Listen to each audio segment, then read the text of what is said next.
সবাইকে জয় যিশু, praise the Lord. আমি মৃত্যুর পর ডাইরেক্ট চলে যাচ্ছি আমি স্বর্গেতে। আমি মৃত্যুর পর আর কোনো জায়গায় না, ডাইরেক্ট আমি চলে যাচ্ছি আমার ঈশ্বরের কাছে। আমি মৃত্যুর পর ডাইরেক্ট আমি চলে যাচ্ছি তার কাছে, শুধুমাত্র আমি আর তিনি। সত্যি বাস্তবিক কি আমি মৃত্যুর পর স্বর্গেতে যেতে পারবো? বাস্তবিক কি না আমি এখনও কিছু কিছু বাক্য মেনে চলছি, মেনে চলতে পারছি না? কোনটা? মৃত্যু, বাইবেল বলে মৃত্যুর পর স্বর্গ বা নরকবাস।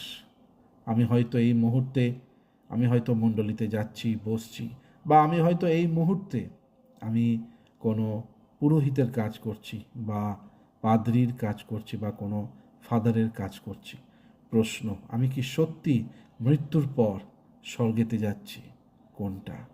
ঈশ্বর যেন কথা বলে।